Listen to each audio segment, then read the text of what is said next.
solve few questions from this. Sir, Yes. you will not take a new topic today? No, because the new topic is lengthy. I will not be able to finish in time. So that's why I'm discussing the paper. This is question number 2 of May June 2016, paper 4, part F. Sulfur tetrafluoride can be made by combining a gaseous sulfur with fluorine. So sulfur combined with fluorine and form sulfur tetrafluoride. The reaction is exothermic. It means it is releasing or giving out energy. Complete the energy level diagram for this reaction. Include an arrow which clearly shows the energy change during a reaction. So reactants are given. I have to make a product. The energy of a product should be higher or lower than the reactant for exothermic reaction. What should be the energy of? Lower. It should be lower.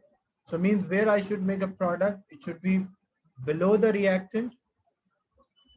And what is the product here? The product is SF4, which is in a gaseous state.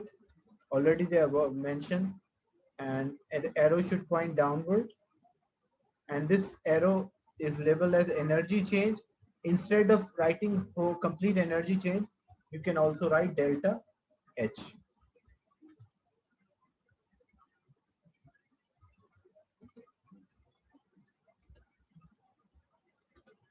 Next part. Sir, how to determine how to determine how This low is should we put this is a sketch. So for a sketch, you don't need a number. So you can make even the length of arrow will not make a difference. The distribution of the mark is the position of a product should be lower. I can show you the marking scheme as well, so that you can identify how you will get the mark, the distribution of the marks. So what is the distribution of the marks here? You can see mark 1 is the exothermic mark, means a horizontal product and a line lower than the energy of a reactant. So anywhere you can draw, but lower. Then label of product means you have to write the name of the product. It's written, that's a second mark. And what is mark 3? For correct direction. Like some student, they may draw a direction of arrow opposite. So that's wrong. So they will lose mark, the third mark. So the arrow should point downward because reactant is forming a product. Is it clear? Is it clear? Yes, sir. Okay, during the reaction, the amount of energy given out was 780. So this is the amount of energy released or amount of energy given out, which is 780. But because it's mentioned its amount of energy released or given out, and energy release is exothermic, so it should be minus 780, not only 780. For endothermic reaction, the energy change is positive. For exothermic reaction, the energy change is negative. So it should be minus 780 because they mention energy is given out. The fluorine-fluorine bond energy is 160. Use the information, determine the bond energy for SF, sulfur and fluorine bond. So the formula is bond breaking energy. In short, I'm writing B, which refers to bond breaking, minus bond forming is equals to energy change.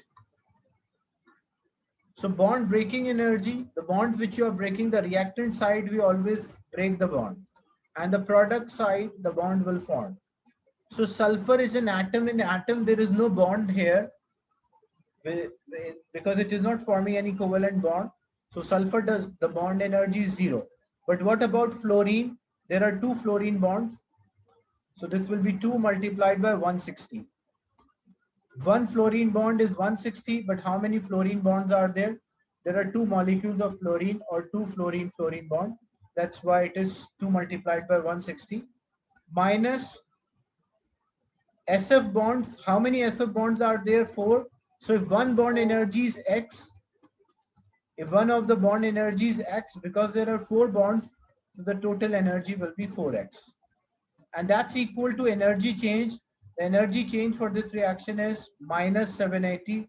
Why I'm using a negative sign? Because the reaction is exothermic. For exothermic reactions, the energy change is negative. So you have to use a negative sign. So now you have to solve this equation. 2 multiplied by 160, that's equal to 320 minus 4x equals minus 780. 320 is positive, other side it will be negative. So minus 4x is equals to minus 780 plus minus minus 320. When two numbers have the same sign, you will add. It's a rule for maths.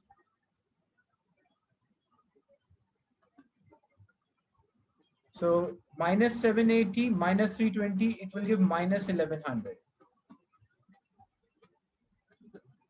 So minus 4x is equals to minus 1100, or x is equals to minus 1100 divided by 4, minus 4. So when minus 1100 divided by minus 4, you will get 275 kilojoule per mole.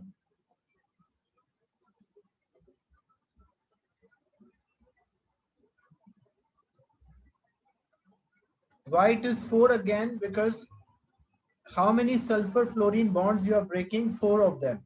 So if one bond energy is x, so 4 bonds will be 4x. The bond forming.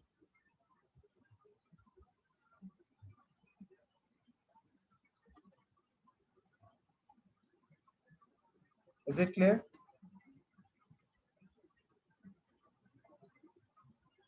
This one is the energy change occur or energy required for sulfur and fluorine bond.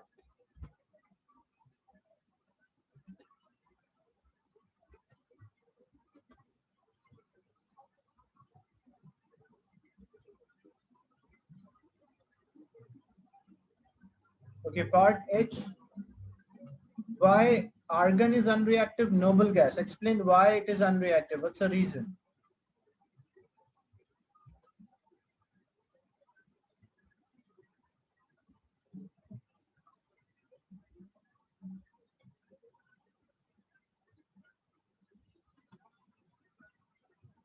So why argon is unreactive? Because it has a complete shell. Stable compound, stable element. But it is stable because it's unreactive, so it means stable. But reason is because it has complete outer shell or valence shell.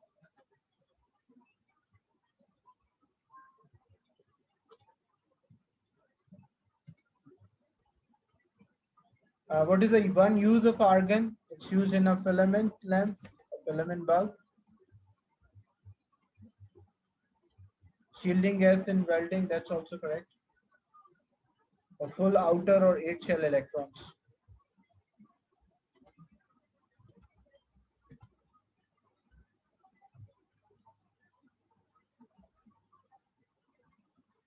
Okay, in this question, when aqueous sodium thiosulfate and hydrochloric acid are mixed together, so we mix sodium thiosulfate with hydrochloric acid. It forms a sulfur solid. So as the sulfur will form, the solution will become cloudy.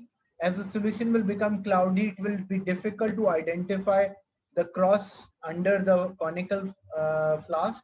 So the cross will disappear. The time taken for a cross disappear from view is measured. A student adds the following. The student adds the following volume of sodium thiosulfate, hydrochloric acid, and water. The time taken for the formation of the precipitate means when you mix two solution in a solid form. Sodium thiosulfate is a solution, hydrochloric acid is a solution. But if two solution will form a solid, that solid is called PPT or precipitate. So sulfur is known as a precipitate here because mixing two solution, a solid is formed. The time taken for formation of the precipitate of a sulfur makes the cross disappear from view is recorded. So in experiment 1, we use 10 cm cube of thiosulfate, then we use 10 cm cube of hydrochloric acid and 40 cm cube of water. the time it was taking 56 seconds to disappear. The second experiment, we took 20 cm cube of thiosulfate, 10 cm cube of hydrochloric acid, and 30 cm cube of water. So it was taking 28 seconds to disappear. Means it disappeared in a short time. So which reaction, the rate of a reaction is faster? If I compare 1 and 2, in 2 the reaction is faster. That's why the cross will disappear in a short time. Now the question is, state the order in which the thiosulfate solution, hydrochloric acid and distilled water should be added. So what should be the order? I want to add thiosulfate, hydrochloric acid and water. Water, the main purpose of the water is to make a solution dilute and to have a total volume same for each experiment. Water is not a reactant here. So what should be the order? What I should add first, then second and third?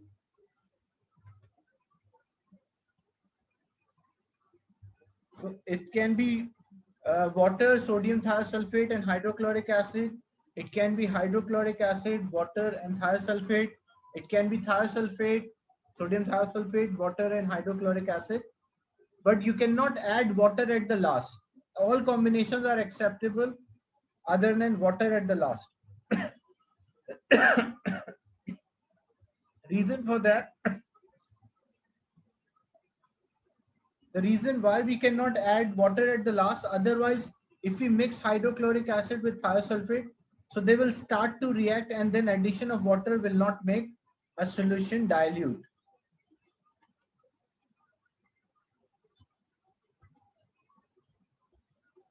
In experiment 3, student want thiosulfate to be double concentration is used in experiment 2. I want to increase the concentration of thiosulfate here. I want a double concentration.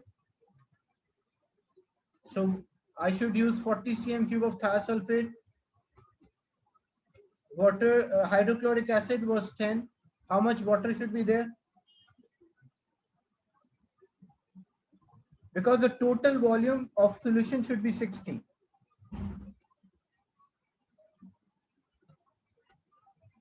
So water, amount of water should be 10.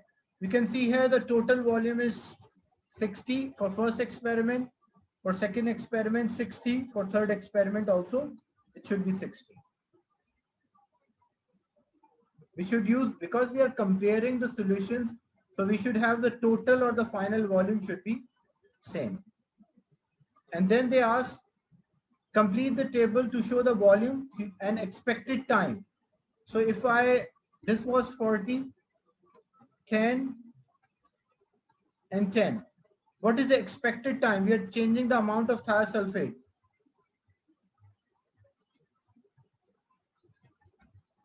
So you can see here, if the concentration or the volume is doubled or increased, the time for the cross to disappear will be less. Because it is more amount, so it will take less time for the cross to disappear. So if thiosulfate was 20 and it is taking 28 seconds to disappear, if I double the amount of thiosulfate, it will take half of the time to disappear. So half of 28 is 14.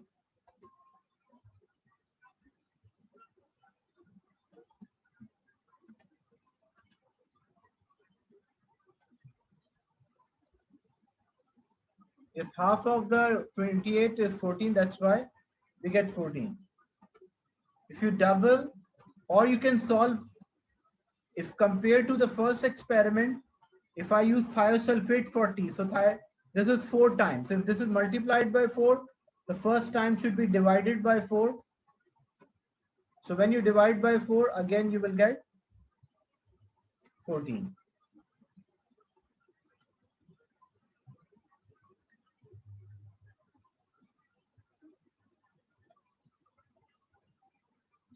Or if you compare experiment 2 with experiment 3, so in experiment 2 it's 20, experiment 3 it's 40. So compared to experiment 2 is double. So if it is double, then experiment 3 and 2, the time interval will be half. So 28 divided by 2, that's equal to 14.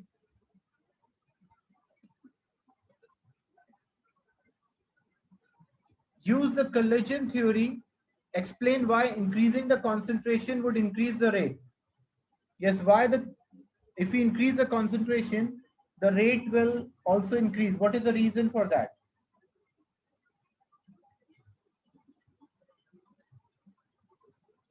So if we increase the concentration, there are more particles. If more particles, they will have more collagen, effective collagen.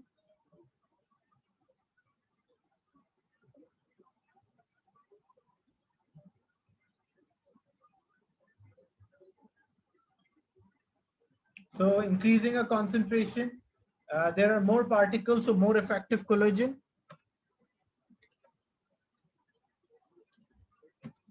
Increase rate of collagen or number of collagen. Result faster.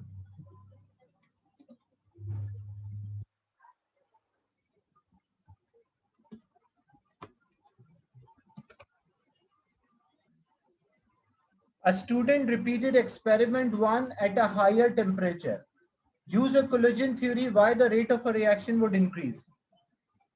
If a student carry out reaction 1 at a higher temperature, why the reaction rate will increase?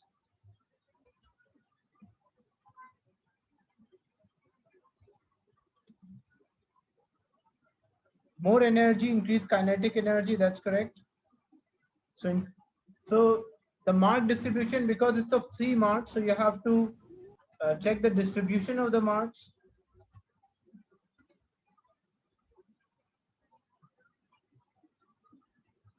So first mark is increases or gain more energy or move faster, increases the rate of collision, and higher proportion of the particle energy or energy above than activation energy.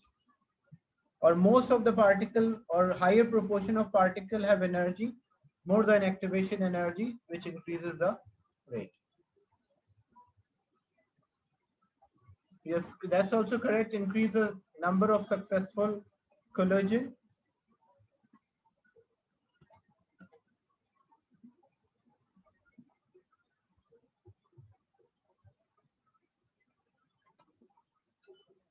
Question 4. Electroplating object with a silver involve 3 steps. A coating of a copper is applied to object. A coating of nickel is applied to object, and a coating of silver applied to object. So we coat the object by 3 materials. First with copper, then with nickel, and then with silver. The diagram of the apparatus is used for step 1. If you want a copper plating, we are using step 1 here as shown. The chemical process that take place on the surface of the object, what happened? The copper ions from the electrolyte will move towards cathode. The copper ion gain electron and it stick to the object. And copper atom will go inside the solution as a copper ion. This is active electrolysis.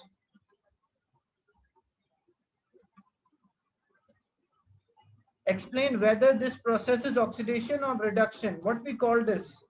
It's a oxidation is loss of electron, reduction is gain of electron. Reduction. So it's a gain of electron, so it's reduction. Explain why the concentration of a copper ion remain constant throughout in step 1. Why the amount of copper ion does not change in this electrolysis. So just now I discussed with you the copper ions deposited at cathode from the solution is same as the number of the copper atoms changes into copper ion and enter the solution. So atom from anode become ion and enter the solution, and ions from the solution will move towards cathode. So overall change will be 0. So here formation of the copper ion and formation removal of a copper is same rate. That's why the amount or concentration will not change. Give 2 changes that you would need in order to coat nickel into the object in step 2. Instead of copper, now I want a nickel plating. I want to coat this with a nickel. What I should do? Change the solution. Change the salt solution. Yes, use nickel salt. Better you mention nitrate because all nitrates are soluble, so it will be easy to identify.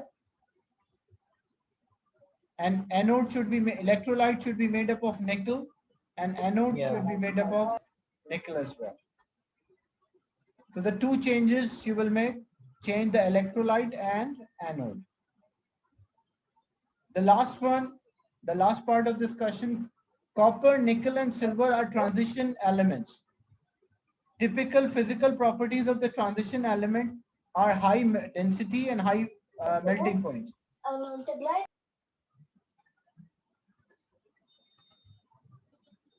Give 3 different properties of transition metal which are not typical of other metals. What are the 3 properties of the transition element or metal? Not reactive. More than one valency.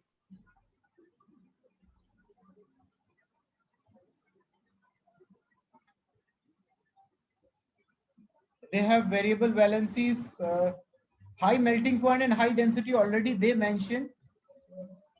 So you cannot mention that. Transition metals are not reactive, less reactive compared to group 1 and group 2. High melting and boiling point because already it is mentioned, so it will not give you marks. So what you can mention? They form colored compounds. Yes, they have variable. They can be used as catalysts. They can have variable oxidation number. They form colored compounds or color ions. Is it clear? Yes.